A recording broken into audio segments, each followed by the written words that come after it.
Iran తన అణు సామర్థ్యాలని తనకు సంబంధించినటువంటి యురేనియం నిల్వల్ని రహస్యంగా దాచేసింది. ఇది అంతర్జాతీయ మీడియా ఫోకస్ చేస్తున్న అంశం. అమెరికన్, యూరప్ దేశాలు ఫోకస్ చేస్తున్న అంశం. ఎప్పుడైతే ఇరాన్ దాడికి సిద్ధపడిందో అప్పుడే ఇరాన్ దాడిని తట్టుకోవడం కోసం, అంటే ఇరాన్ ఖచ్చితంగా ఇప్పుడు ఏంటంటే ఒక దేశం దగ్గర ఇంకో దేశం ఇంటెలిజెన్స్ రిపోర్ట్స్ ఉంటాయి, అమెరికా వాడి దగ్గర 2 దేశాలకు సంబంధించిన ఇంటెలిజెన్స్ రిపోర్ట్స్ ఉంటాయి. కాబట్టి అవన్నిటి ఎంతవరకు దాచాలో అంతవరకు దాచి ఉంటారు. ఇప్పుడు ఇరాన్ తాజాగా అటాక్ చేస్తుందని ముందే తెలిసి ఏవైతే అత్యంత ముఖ్యమైనటువంటి ఆయుధ నిల్వలు, అట్లాగే అత్యంత ముఖ్యమైనటువంటి యురేనియం నిల్వలు, అణుబాంబుల్ని కూడా రహస్య ప్రదేశానికి తరలించింది.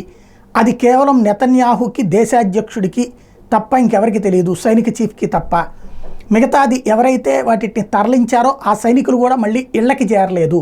అంటే మళ్ళీ వాళ్ళ ద్వారా సమాచారం బయటకు పొక్కుతుంది కాబట్టి వాళ్ళని కూడా ఆ ప్రదేశంలోనే ఉంచేశారు యుద్ధ వాతావరణం ముగిసేదాకా. ఈ సమాచారం ప్రస్తుతం వైరల్ అవుతోంది.